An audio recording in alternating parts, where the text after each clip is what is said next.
I never thought I would tell this story to anyone. But 3 months ago, my neighbor showed me one of your videos about the Iranian man who lost his hand. I watched it, and something inside me broke open. I sat in my small apartment in Cyprus, crying for the first time in 20 years. Not tears of sadness, but tears of recognition. I wasn't alone. My name is Joseph now, but for 39 years, I was someone else entirely. Someone whose hands carried out the final judgment.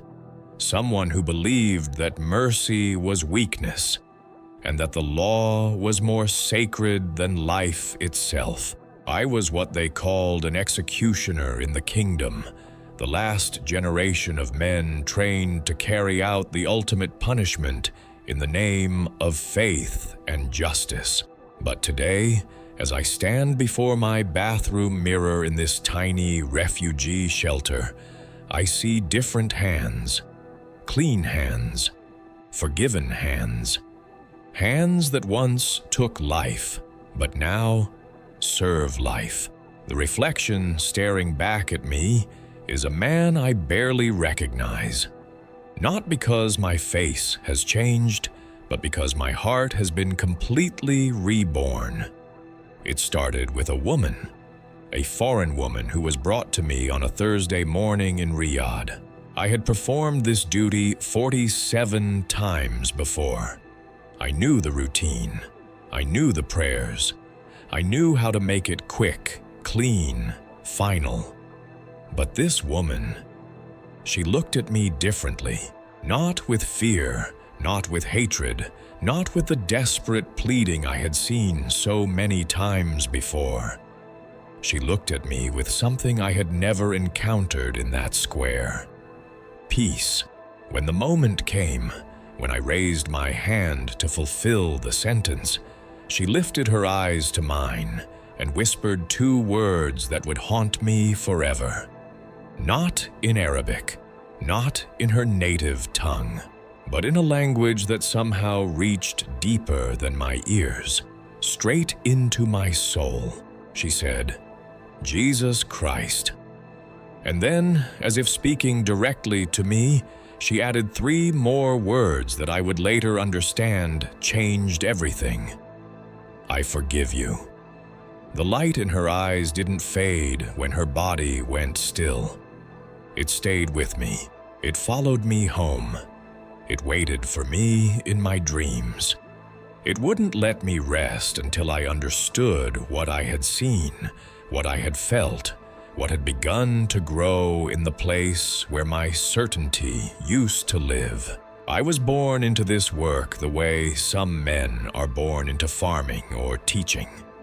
My father, Rahman al-Qadir, was the head prison supervisor at Riyadh Central Prison for 32 years. My uncle was an imam at the Grand Mosque. My older brother followed the path of religious scholarship, becoming a respected teacher of Islamic law. And me? I was chosen for something different, something that required strong hands, unwavering faith, and the ability to sleep soundly after carrying out God's justice. From the time I was 12 years old, I knew what my future held. My father would take me to the prison on quiet afternoons, showing me the cells, explaining the process, teaching me that what we did was holy work. "Some men heal bodies," he would say, running his weathered hand over my head. "Some men heal souls. We heal society. We remove the disease so the body can be whole again." I believed him completely. Why wouldn't I? Everyone I respected, everyone I loved, everyone who had authority in my life confirmed the same truth. That enforcing the ultimate penalty was not just permissible, but blessed. That hesitation was weakness. That doubt was the whisper of Satan trying to corrupt a righteous heart. My training began at 17. physical conditioning, mental preparation, spiritual guidance. I memorized verses from the Quran about justice and punishment. I learned to move with precision, to remain calm under pressure, to separate my personal feelings from my sacred duty. By the time I was 23, I had been officially appointed to carry out sentences when the courts demanded it. The first time, my hands shook so violently I could hardly hold my position. But the imam who supervised the proceedings placed his palm on my shoulder and reminded me, "You are an instrument of divine will. Trust in Allah and let His justice flow through you." So I did. And afterward, when other men might have felt sick or troubled, I felt nothing. Just the quiet satisfaction of a job completed, a duty fulfilled, a divine command obeyed. For 16 years, this was my identity. I was respected in my community. My wife, Fatima, was proud to be married to a man with such an important calling. My children, 2 sons and a daughter, knew their father served a higher purpose. When I walked through the markets of Riyadh, people stepped aside, not from fear, but from reverence. I was Rahman's son, the one who kept society pure. But even then, in the deepest part of my heart, where I never allowed my mind to wander, there were moments, tiny cracks in my certainty. Like the time I had to carry out the sentence on a young man barely older than my eldest son, whose crime was stealing bread for his hungry family, or the woman who had been convicted of adultery, though her husband had beaten her for years and she had nowhere else to turn. I pushed these thoughts away immediately. Of course, doubt was dangerous. Doubt was the enemy of faith. Doubt was what separated true believers from those who would compromise with evil. So I sealed those cracks with more prayer, more study, more dedication to my calling. I told myself that if I ever questioned the system, I was questioning God Himself. Imam Mustafa al-Hariri was the spiritual authority who oversaw all executions in our district.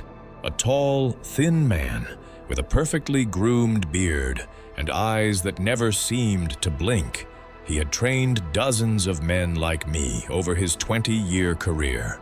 Every Thursday morning, before any sentence was carried out, we would meet in his office for what he called purification of intention.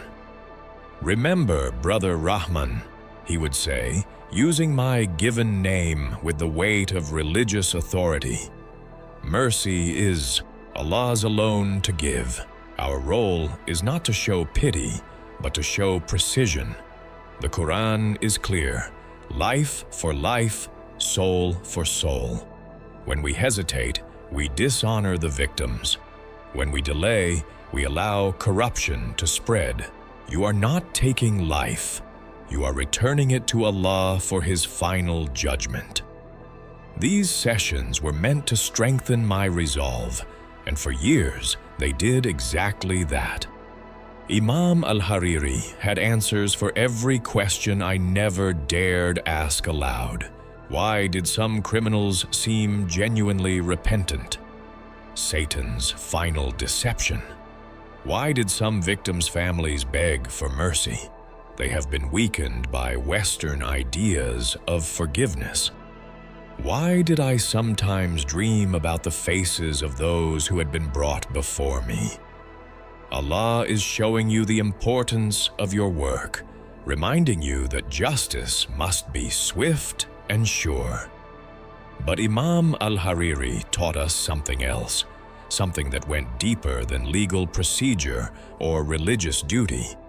He taught us that empathy was dangerous, that seeing condemned prisoners as human beings like ourselves was the first step toward becoming useless for God's work. Do not look into their eyes, he instructed us. Do not listen to their final words unless they are confessions or prayers.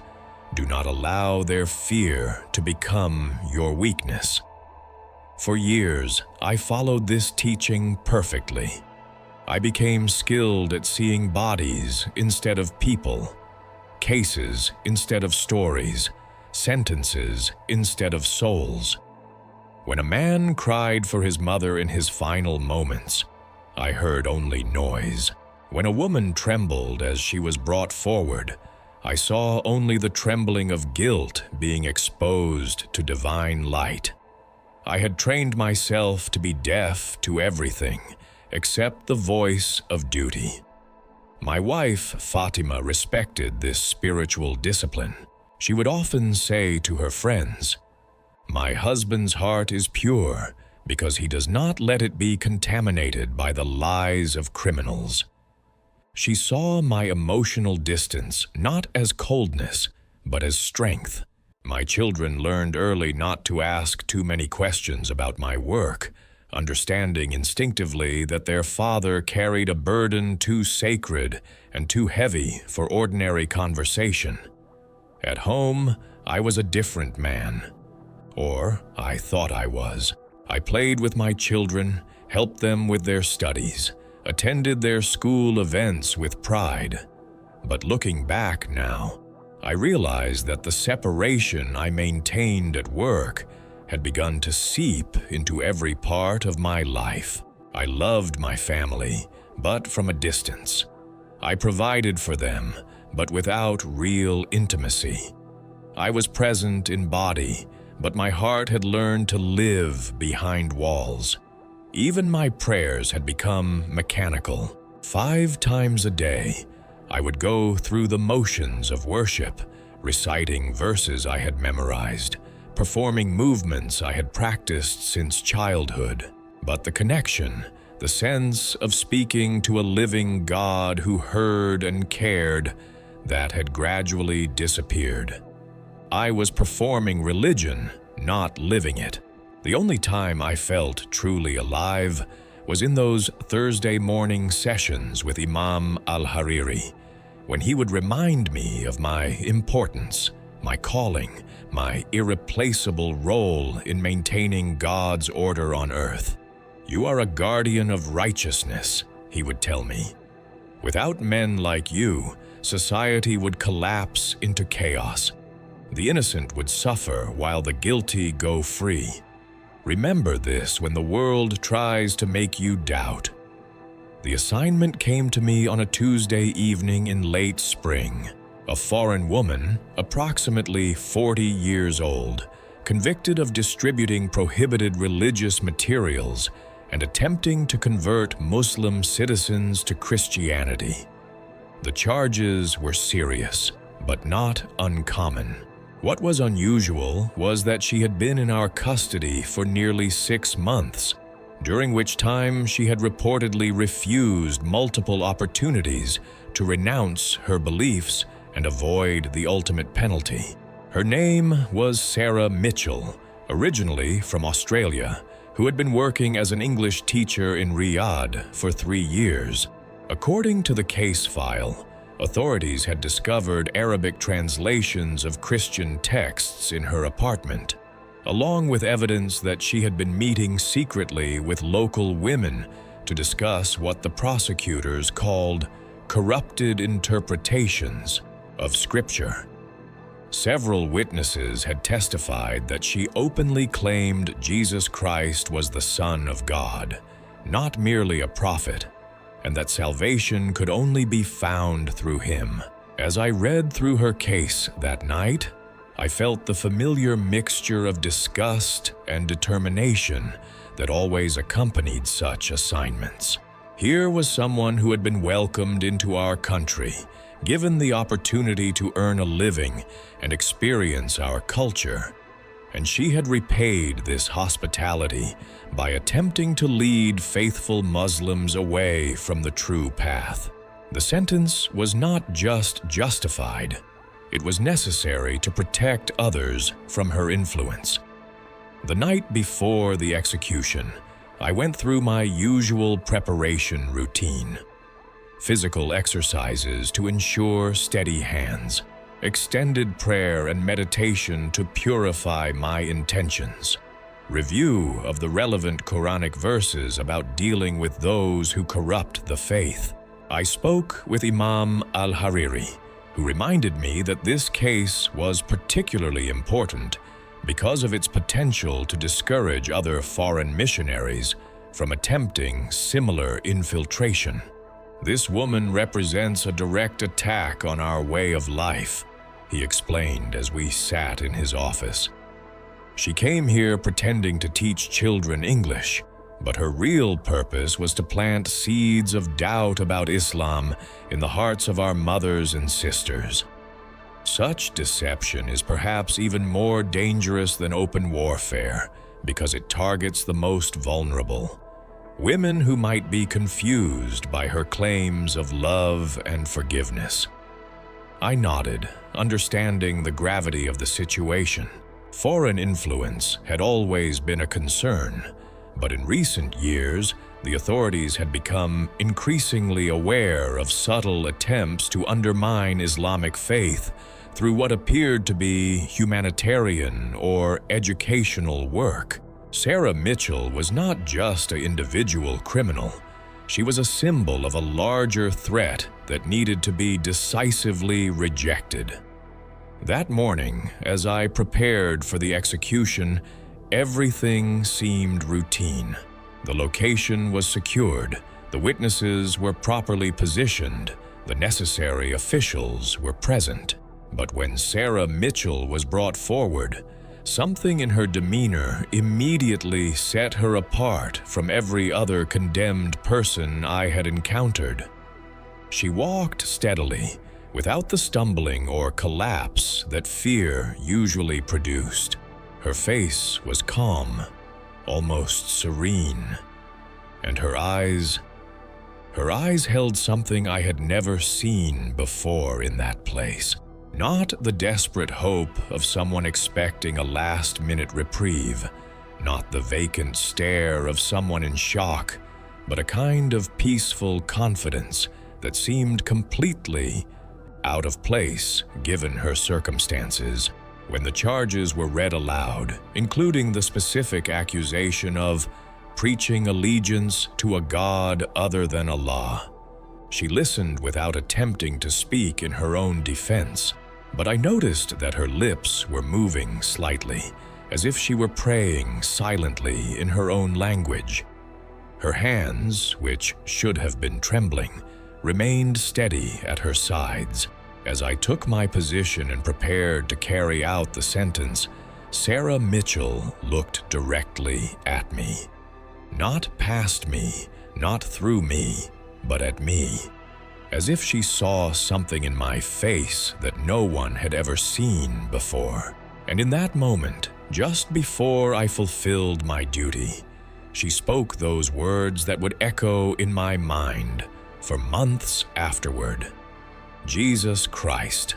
And then, impossibly, I forgive you. The execution itself was completed according to procedure. Clean, swift, final. The witnesses dispersed, the officials completed their paperwork, and I returned home to my family for lunch, just as I had done 46 times before. But something was wrong. Something had changed. Something in Sarah Mitchell's eyes, in her voice, in the way she had spoken those final words, had lodged itself in my chest like a splinter that I couldn't remove. That first night, I lay awake, staring at the ceiling while Fatima slept peacefully beside me. Every time I closed my eyes, I saw Sarah Mitchell's face again, not twisted with fear or hatred as I expected, but radiating a kind of quiet joy that made no sense. How could someone facing their final moments appear so at peace? So genuinely unafraid? I tried to rationalize what I had witnessed. Perhaps she had been drugged. Perhaps she was mentally unstable, incapable of understanding her situation. Perhaps her apparent calmness was actually a form of shock, a psychological defense mechanism that prevented her from grasping the reality of what was happening. But even as I constructed these explanations, I knew they weren't true. Sarah Mitchell had been completely present, completely aware, and completely something else. The second night was worse. I dreamed that I was back in the execution square, but this time, when Sarah Mitchell looked at me and spoke those words, I felt something break open inside my chest. In the dream, her voice kept repeating, "I forgive you. I forgive you. I forgive you." And each repetition felt like a gentle hand touching a wound I didn't know existed. I woke up gasping, my heart pounding as if I had been running. Fatima stirred beside me, asking if I was all right, and I told her it was just indigestion. But it wasn't indigestion. It was something much deeper, something that seemed to be unraveling the very foundation of who I thought I was. By the end of the first week, I could barely function. My appetite disappeared. My prayers felt hollow and mechanical. When my children spoke to me, I heard their voices as if from a great distance. I found myself unable to concentrate on simple tasks, my mind constantly returning to that moment when Sarah Mitchell had looked into my eyes and offered forgiveness instead of condemnation. Finally, I went to see Imam al-Hariri. I explained that I was having unusual dreams, that the recent execution was somehow affecting my sleep, that I needed spiritual guidance to restore my normal peace of mind. I expected him to offer prayers, perhaps recommend additional fasting or meditation, maybe suggest that I take a brief break from executions until my spiritual equilibrium returned. Instead, he studied me with those unblinking eyes and said something that sent a chill through my entire body. "This is exactly what I warned you about, Rahman. You allowed yourself to listen to her words. You allowed her poison to enter your heart. What you are experiencing is not dreams. It is spiritual warfare. The Christian woman planted seeds of doubt in your mind, and now Satan is watering them with false guilt and confusion.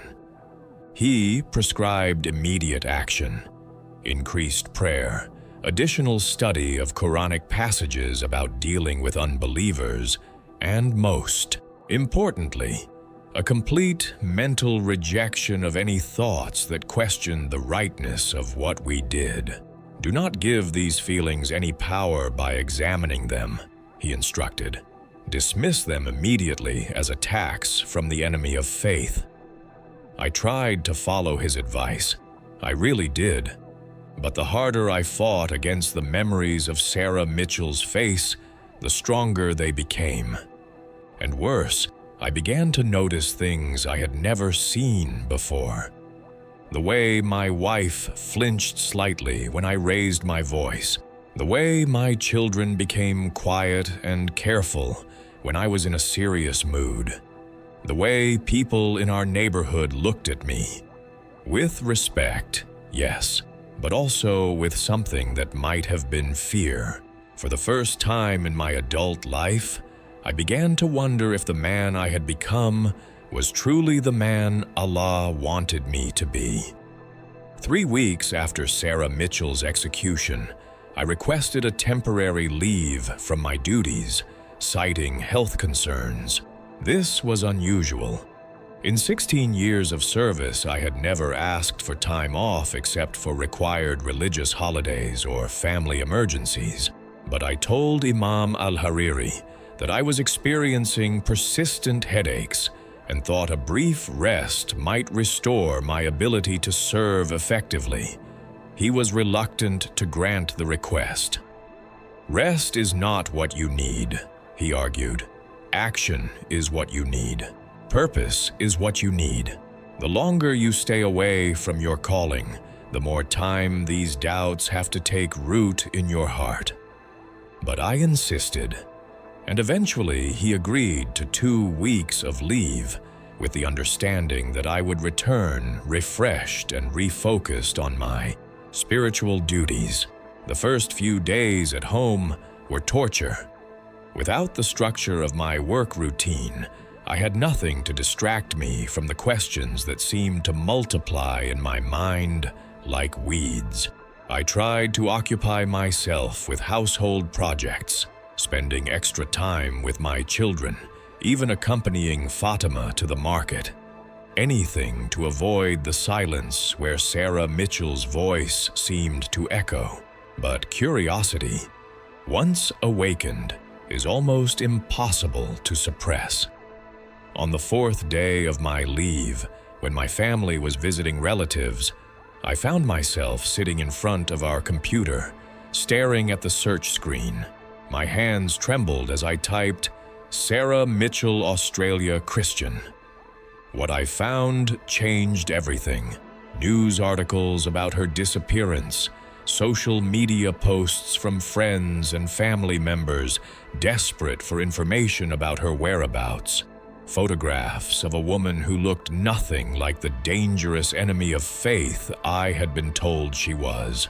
She was a teacher, yes, but she had also volunteered at local orphanages. She had learned Arabic not to infiltrate and corrupt, but to better serve the children she taught. She had never attempted to force her beliefs on anyone, only shared them when asked direct questions about her own faith. And then I found something that made my blood run cold. Video testimonies from some of the women who had been questioned about their contact with her. They spoke of feeling confused and frightened by the interrogation, of being pressured to exaggerate their interactions with Sarah, of being told that unless they provided evidence of her proselytizing activities, they themselves might be considered suspect. I shut off the computer immediately, my heart pounding with a mixture of fear and something else. Something that felt dangerously like anger, but not anger at Sarah Mitchell or the women who had testified. Anger at a system that I had served without question for 16 years. Anger at the possibility that I had been not an instrument of divine justice, but something much more terrible. That night, I did something I had never done before. I lied to my wife about where I was going and walked alone to the internet cafe 3 blocks from our home. Using a private terminal, I began searching for information about Christianity, about Jesus Christ, about the beliefs that Sarah Mitchell had considered worth dying for. What I read there, in that dimly lit cafe with the smell of coffee and cigarette smoke in the air, was unlike anything I had ever encountered. Stories about a God who allowed himself to be rejected, tortured, and executed, rather than use his power to destroy his enemies. Teachings about loving those who hurt you, forgiving those who wrong you, laying down your life for others instead of taking their lives for yourself. The words seemed to glow on the screen. Love your enemies and pray for those who persecute you. Blessed are the merciful, for they will receive mercy. Father, forgive them, for they do not know what they are doing. I read until the cafe closed, and then I walked home through empty streets, my mind reeling with the implications of what I had discovered. If these teachings were true, if Jesus Christ had really lived and died the way these sources claimed, then everything I had believed about God, about justice, about my own purpose in life, was not just wrong, but tragically, horribly inverted. When I reached my house, I sat in my car for nearly an hour, unable to bring myself to face my family. How could I look at Fatima, who respected me for my dedication to Islamic justice?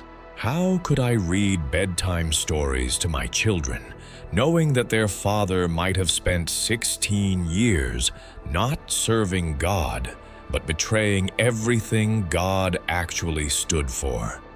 For the first time since childhood, I wept. Not the controlled, dignified tears of grief or gratitude that were appropriate for a man of my position, but the raw, desperate sobs of someone whose entire world had just collapsed. The next morning, I woke up with a strange sense of clarity. I needed answers, but I could no longer search for them alone. The internet had given me information, but information wasn't enough. I needed to understand how someone like Sarah Mitchell could face death with such peace, such confidence, such complete absence of fear or hatred. That afternoon, while running errands in the older part of Riyadh, I found myself walking through the spice market where many foreign workers sold goods to supplement their incomes. I had passed through this market countless times over the years, but never with attention to the individual vendors. Today was different. Today I was looking for something, though I wasn't sure what. She was arranging small containers of cardamom and cinnamon when I first noticed her.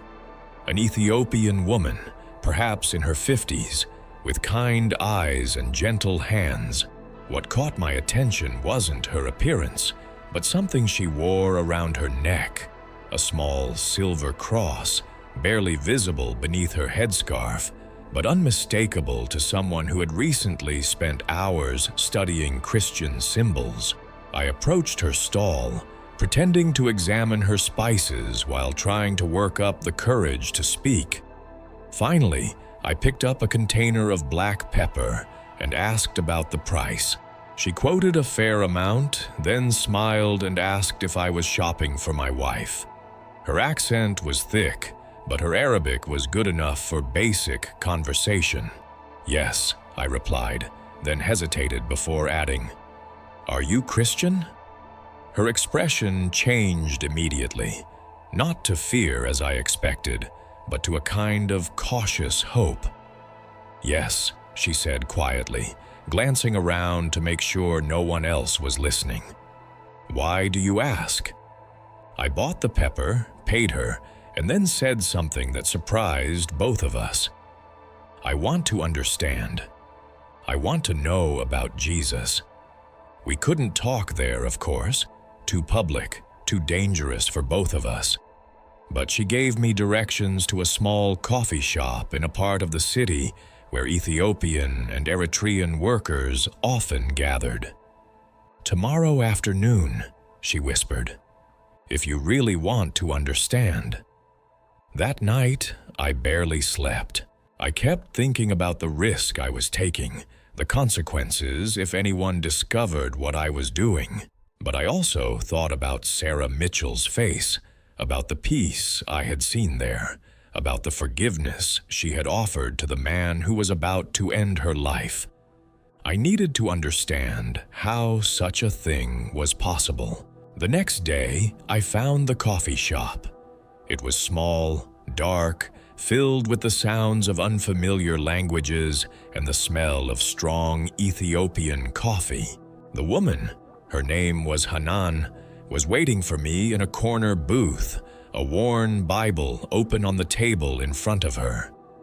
"Before we talk," she said, "I need to know why you are here. This is not safe for me, and it is not safe for you. Why do you want to know about Jesus?" I told her about my job, about Sarah Mitchell, about the dreams and the questions that had been tearing me apart for weeks. As I spoke, I watched her face change from caution to understanding, to something that looked like deep sadness. "You were the one," she said finally. "You were the one who—" She couldn't finish the sentence, but she didn't need to. I nodded. For a moment, we sat in silence. Then Hanan reached across the table and placed her hand over mine. "She prayed for you," she said softly. "Every day in prison, she prayed for you. She said Jesus showed her your face in a dream, and she knew that her death would be the beginning of your life." The words hit me like a physical blow. I pulled my hand away, overwhelmed by emotions I couldn't name. How could she pray for me? I was going to. Because that's what Jesus taught us to do, Hanan replied. Love our enemies, pray for those who hurt us, trust that God can turn even the worst things into good. She opened her Bible and began to read, her voice soft but clear. "But I tell you, love your enemies and pray for those who persecute you, that you may be children of your Father in heaven." As she read, I felt something shifting inside my chest, like ice beginning to melt after a long winter. For the first time in weeks, the weight I had been carrying seemed to lighten, just slightly.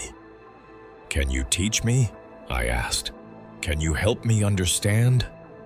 Hanan smiled, and in that smile, I saw the same peace that had radiated from Sarah Mitchell's face in her final moments. "Jesus is already teaching you," she said. "He has been teaching you since the moment you saw his love in that woman's eyes. I'm just here to help you recognize his voice." For 2 weeks, I met with Hanan in secret. She taught me about Jesus not as the distant prophet I had learned about in Islamic studies, but as a living presence who offered relationship instead of mere religious duty. She shared stories from the Bible, helped me understand concepts like grace and forgiveness that seemed so foreign to everything I had been taught about divine justice. But secrets have a way of revealing themselves, especially when they involve a fundamental change in someone's heart and behavior. I thought I was being careful, thought I was maintaining my normal routines and attitudes. But my wife, Fatima, was more observant than I realized.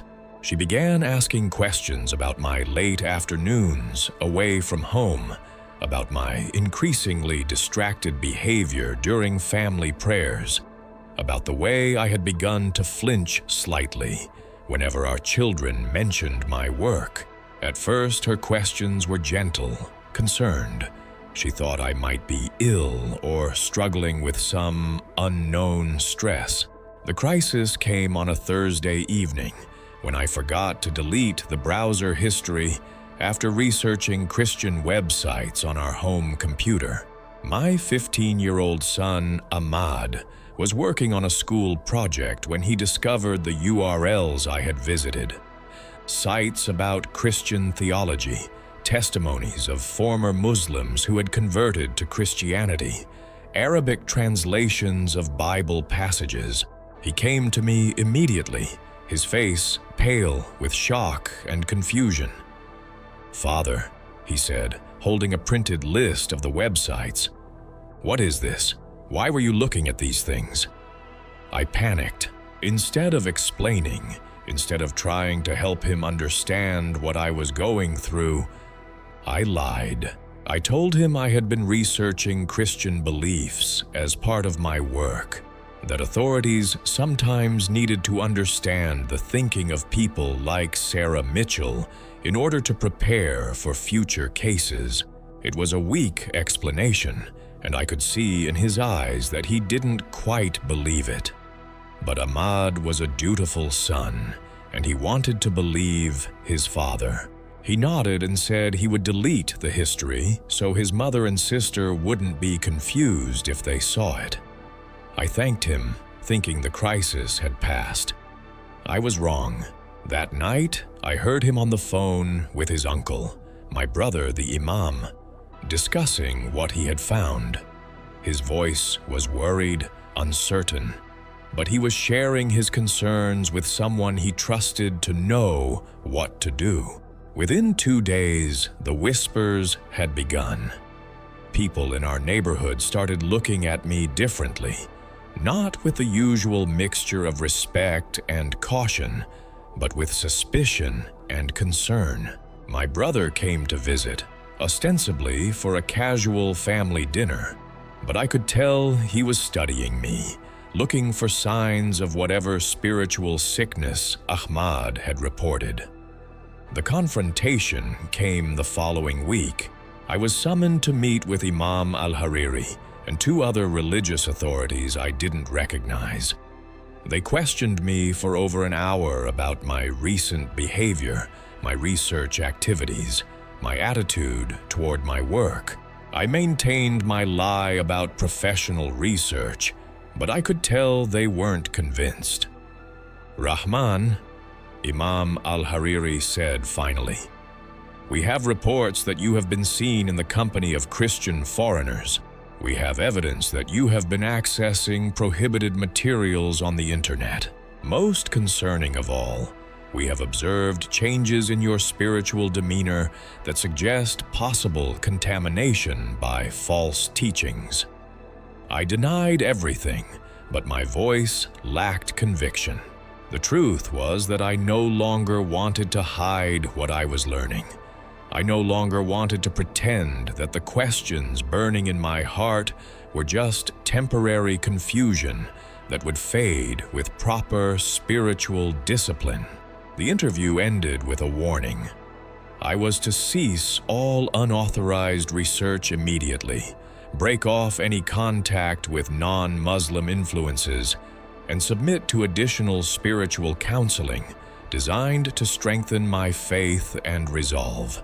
Most importantly, I was suspended from execution duties until the religious authorities were satisfied that I could be trusted to carry out my responsibilities without compromise. That night, I sat alone in my garden, looking up at the stars and feeling more isolated than I had ever felt in my life. My family was afraid of me. My colleagues suspected me. My community was beginning to turn against me. I had lost the respect that had defined my identity for 16 years, and in its place was only uncertainty and questions that no one around me wanted to hear. But in that isolation, something unexpected happened. For the first time since Sarah Mitchell's execution, I felt truly calm. Not the artificial calm that came from suppressing doubts, but the deep peace that comes from finally admitting the truth, even when that truth is dangerous. I was no longer the man I had been. I could never go back to carrying out executions with unquestioning faith. Whether or not I fully understood what I was becoming, I knew beyond doubt that my old life was over. The suspension from my duties was supposed to last 2 weeks, but I knew it might become permanent. Word had spread through our religious community that Rahman al-Qadir was experiencing a spiritual crisis, that his faith had been compromised by exposure to Christian propaganda, that he could no longer be trusted with the sacred responsibility of carrying out divine justice. My wife, Fatima, had grown distant and fearful. She spent most of her time at her mother's house, taking our children with her. When she did return home, she watched me with the same wary caution she might show to a stranger. My brother, the imam, came by occasionally, not to offer support, but to try once more to convince me to submit to intensive religious counseling that would cleanse my mind of foreign influences. I felt completely alone, cut off from my work, separated from my family, suspected by my community. I had nowhere to turn except to the questions that had started this entire crisis. So, on a Thursday night, exactly 6 weeks after Sarah Mitchell's execution, I made a decision that would have seemed impossible just a few months earlier. I drove to the outskirts of Riyadh, to a place where the city lights faded and the desert stars became visible. I parked my car beside an empty field, walked out into the sand until I could no longer see the road, and fell to my knees under the vast Saudi sky. But I didn't pray the way I had been taught to pray. I didn't face Mecca. I didn't recite memorized verses in Arabic.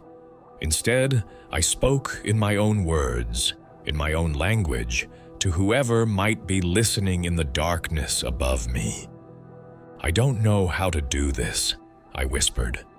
"I don't know who you are or if you can hear me, but if Sarah Mitchell was right, if Jesus is real, if you're really there, then I need you to show me.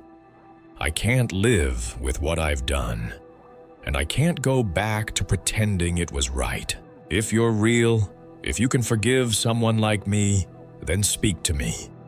Please, I'm listening." For a long time, nothing happened. I knelt there in the sand, feeling foolish and desperate, wondering if I was losing my mind along with everything else I had once been certain about. The night was silent except for the distant sound of traffic and the whisper of wind across the dunes. Then something changed. The air around me seemed to grow warmer, though the desert night was cool. The silence became deeper, not empty, but full of a presence I couldn't see, but somehow knew was there.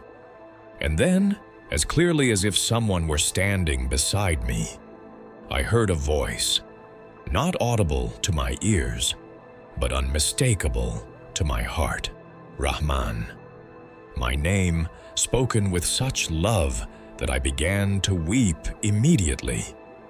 "My son, you are forgiven." I looked up, tears streaming down my face, and saw him. Not with my physical eyes, but with some deeper vision that made his presence more real than anything I had ever experienced. He stood before me, dressed in white, his face radiating peace and strength and an unconditional love that penetrated every defended place in my heart. "I have been calling you," Jesus said, his voice like warm water washing over a wound. "Through Sarah's prayers, through your questions, through the emptiness you felt when you tried to return to your old ways, I have been calling you home." I wanted to speak, to ask forgiveness for what I had done, to explain how sorry I was, how confused I had been. But before I could form words, he continued, "You were searching for justice, but you found only law. You were seeking to serve God, but you served only fear. Now I offer you something different. Not justice, but mercy. Not law, but love. Not fear, but peace that passes all understanding." He extended his hand toward me, and though I knew I didn't deserve it, I reached out to him. The moment our hands touched, I felt every burden I had been carrying, the guilt, the shame, the confusion, the isolation, lifted from my shoulders. In its place was a lightness I had never known, a freedom that seemed to fill my entire being. What Sarah saw in her final moments was not death, but birth, Jesus said. Your birth. She prayed that her life would purchase your freedom.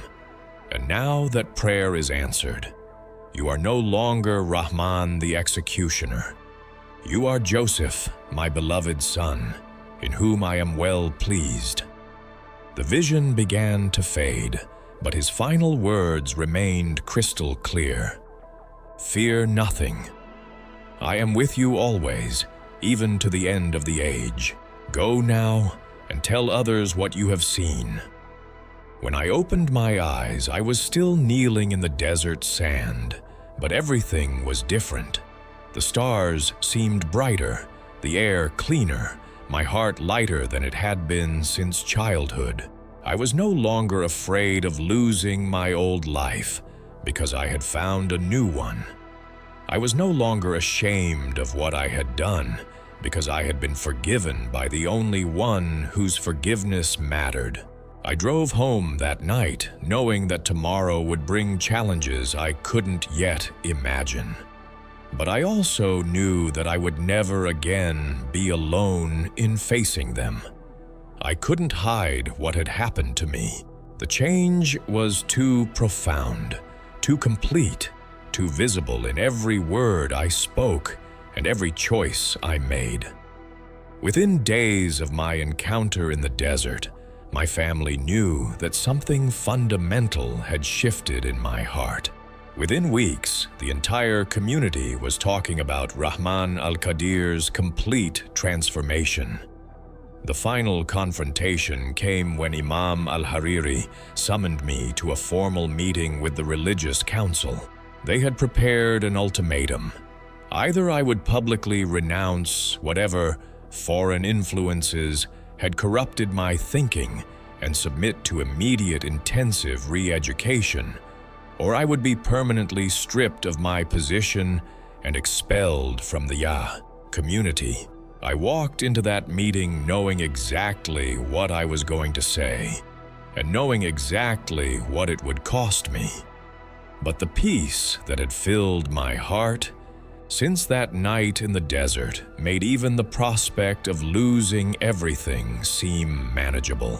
I can no longer serve as an executioner, I told them simply. Not because I doubt the law, but because I have found something higher than law. I have met Jesus Christ, and he has shown me a different way to live. The reaction was immediate and explosive. Accusations of apostasy, demands for repentance, threats of legal action, warnings that I was endangering not only my own soul, but the souls of everyone I influenced. But none of it touched the core of who I had become. I had been transformed by love, and love had made me immune to intimidation. "You can take my position," I said when they finished shouting. "You can expel me from the community. You can even turn me over to the authorities for investigation. But you cannot take away what I have found. Jesus Christ is real, and he has set me free." That was the last conversation I had with any religious authority in Saudi Arabia. Within a month, my suspension became a termination. Within 2 months, my family was forced to choose between maintaining their standing in the community and maintaining their relationship with me. They chose the community, and I understood. I didn't blame them. I had made a choice that affected everyone around me, and they had to make their own choices in response. But I wasn't alone. Through Hanan, I had been connected to a small network of secret Christians, former Muslims who had found faith in Christ and were supporting each other while planning their eventual escape from a country where their new beliefs made life dangerous. The baptism took place in Hanan's small apartment, in a bathtub filled with water, blessed by an Ethiopian pastor who had come specifically for this ceremony. As I went under the water, I thought of Sarah Mitchell, of her final words, of the prayer she had prayed for my salvation, even as I prepared to end her life. When I came up from the water, I chose my new name, Joseph.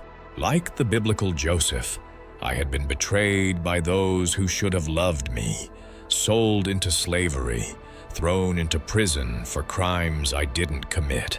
But like Joseph, I had discovered that God could take even the worst circumstances and transform them into blessings. "Joseph," the pastor said, placing his hands on my shoulders, you are a new creation. The old has passed away. Behold, the new has come." In that moment, I felt the last chains of my former life fall away. I was no longer defined by what I had done, but by who I had become. I was no longer carrying the weight of 47 executions, but the lightness of complete forgiveness.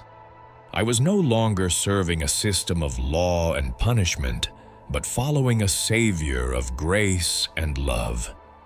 3 days later, I left Saudi Arabia forever.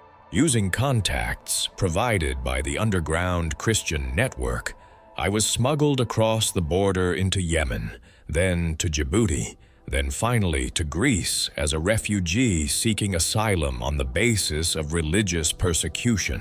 I had lost my country, my career, my family, my community, my identity, everything that had once defined who Rahman al-Qadir was. But Joseph had gained something infinitely more valuable: a relationship with the living God, a purpose that transcended nationality or politics, and a peace that no earthly authority could ever take away. The refugee camp in Greece was harsh, but it was the first place in my adult life where I felt truly free. Free to read the Bible openly. Free to pray in Jesus' name without fear. Free to talk about my faith with anyone who was interested. And surprisingly, many people were interested. My story spread quickly through the camp. Here was a man who had once carried out the ultimate penalty for the state, now seeking asylum because he had found faith in the very Savior whose followers he had once persecuted.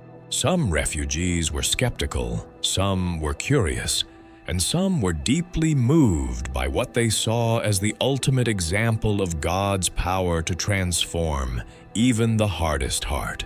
After 6 months in Greece, I was granted asylum in Cyprus, where a Christian organization had agreed to sponsor my resettlement.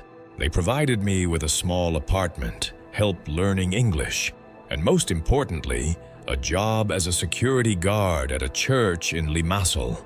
Every morning, I wake up and walk through the doors of a building dedicated to worshiping the same God I once thought I was serving through executions. Every evening, I lock those same doors, knowing that they have been open all day to anyone seeking peace, comfort, or answers to the questions that once tormented me. I began sharing my testimony at church services, then at conferences for former Muslims, then through written accounts that were translated into multiple languages. Each time I told the story, I felt Sarah Mitchell's presence with me, as if her prayer for my salvation continued to bear fruit through every person who heard what Jesus had done in my life. Last month, I received a message through the church's website that brought me to my knees in gratitude. It was from a man in Morocco who had read my testimony online. He wrote, "I have been a prison guard for 12 years. Like you, I thought I was serving justice. But your story has shown me that there is a different way. I want to know this Jesus you have found. Can you help me?"